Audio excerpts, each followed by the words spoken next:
Hey everybody, it's Jenna. It's no secret that I am very excited for July, and the release of both Superman and the Fantastic Four First Steps. In addition to adapting characters that I thoroughly love, both movies are shaping up to be something special and fresh in the superhero space, while also drawing a surprising amount of inspiration from classic comics and other forms of storytelling. This gives me an excuse to talk about one of my favorite interests, classic movies. Outside of the previous live-action and animated incarnations of Superman and the Fantastic Four, there are a number of movies that feel like they are in conversation with these two reboots, either because they've been cited by the cast and crew as direct references, or because they just fit the general vibe that we've gotten so far. I've literally been keeping a letterboxd list going of options for at least the past year. This is not meant to be the absolute definitive list, and honestly, I will probably discover more options between now and July. It's just my personal recommendations to get you started, especially if classic movies are a new realm for you. In terms of finding these movies, I'm not going to list specific streaming services because it feels like a game of musical chairs figuring out which movies are where each month. But my recommendation would be to just explore places like Criterion, TCM, YouTube, a secondhand bookstore, and your local library, as well as the virtual services your library might offer like Canopy or Hoopla. Now, without further ado, let's get started.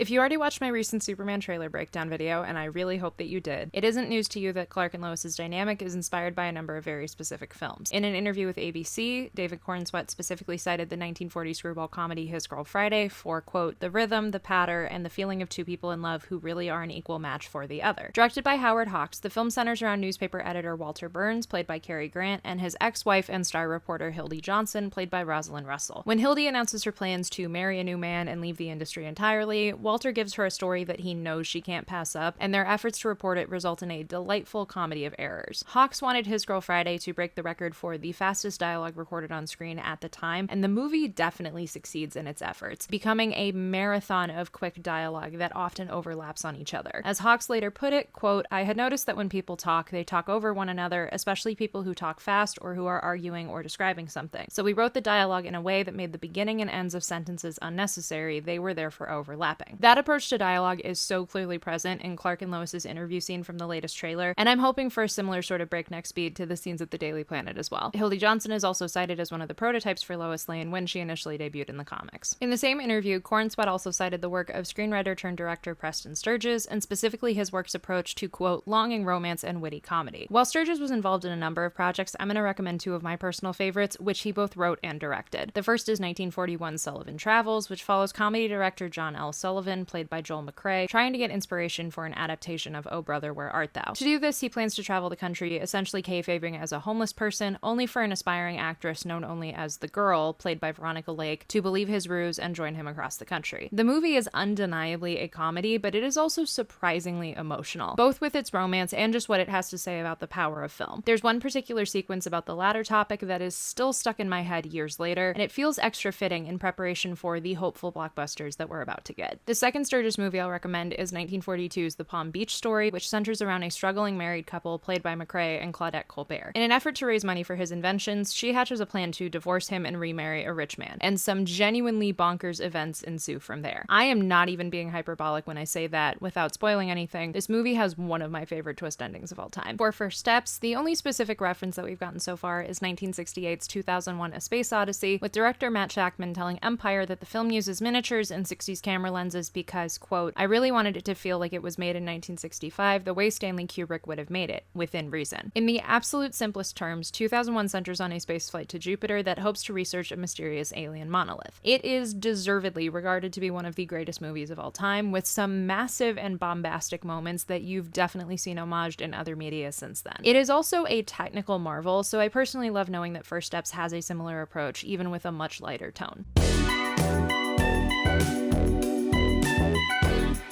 I started this list to begin with because both movies are clearly putting their romances front and center, with Clark and Lois in Superman and Reed and Sue in First Steps. There are so many screwball comedies and romantic comedies that have shades of what we've seen of their relationships already, or just show a kind of charming, giggle and kick your feet kind of romance that the majority of modern movies have been missing. My personal standard for classic Hollywood romances is 1934's The Thin Man. Adapting Dashiell Hammett's novel of the same name, the film centers around Nick and Nora Charles, played by William Powell and Myrna Loy, a married couple who go around flirting flirting and drinking martinis and solving madcap mysteries together. Nick's unconventional approach to solving cases is balanced by Nora's own energy, which makes me think of Matt Shackman's quote about how, quote, if Reed is the most scientifically intelligent person, then Sue is the most emotionally intelligent person on the planet. Between the two of them, they're building an idealistic society. The film led to 5 sequels, a television series, and a number of direct influences on the relationships of Green Arrow and Black Canary and Elongated Man and Sue Dibney. But I definitely see shades of Clois and Reed Sue in them as well. Plus, Asta the dog might be a blueprint for another canine we're getting very soon. Another cornerstone of the screwball comedy genre is 1938's Bringing Up Baby, which was directed by Hawks and also starring Cary Grant, whose name you will hear quite a bit in this video. Grant stars as David Huxley, a nerdy paleontologist who definitely gives both Clark and Reed vibes, who is dragged along in an escalating series of events by exuberant heiress Susan Vance, played by Katharine Hepburn. Pratt falls and stints in jail, and this line of dialogue, "Because I just went gay all of a sudden," ensue, and the two of them start to develop feelings for each other in the process. Hepburn and Grant also star in 1940's The Philadelphia Story, directed by George Cukor and based on the Broadway play of the same name. It centers around the impending wedding of Hepburn's Tracy Lord and the messiness that ensues when her ex-husband, Grant C.K. Dexter Haven, and reporter Mike Connor, played by Jimmy Stewart, arrive into town. The love triangle, technically square if you count Tracy's kind of unremarkable fiancé, that ensues from there feels like the perfect complement to the Clark-Lois Superman love triangle that dominated the comics in the early days. It also scratches the journalism itch and has plenty of iconic lines. Hello, friends and enemies. Rounding out the category, I have 2 very Fantastic Four-coded movies. The first is 1944's The Heavenly Body, starring the aforementioned William Powell as William S. Whitley, an astronomer whose work has pulled him away from his bored housewife, played by Hedy Lamarr. She starts to get really into astrology, honestly, mood, and is told that she might find a new lover soon, only for a seemingly perfect man to conveniently arrive into town. Whitley then panics and orchestrates a number of schemes to win his wife's love back, without neglecting his findings in the process. As I wrote on Letterboxd when I first watched this movie, it feels like a fun AU to the Reed-Sue-Namor dynamic, but with the nuance that a lot of the jokes about that dynamic are definitely missing. The second is 1952's Monkey Business, another Hawks and Cary Grant collab, and possibly their weirdest one yet. Grant plays Barnaby Fulton, a scientist trying to distill the fountain of youth into a pill, only for one of the monkeys in his lab to get loose and accidentally create the perfect sample that mentally de-ages whoever drinks it. Barnaby and his wife Edwina, played by Ginger Rogers, both drink the sample and start acting younger and more free-spirited, with plenty of hijinks that ensue. A few elements of the movie have not aged well at all, but there is a lot of madcap energy, Cary Grant being extremely nerdy in a way that feels like a precursor to how Stan and Jack wrote Reed Richards at first, and a great supporting performance from Marilyn Monroe.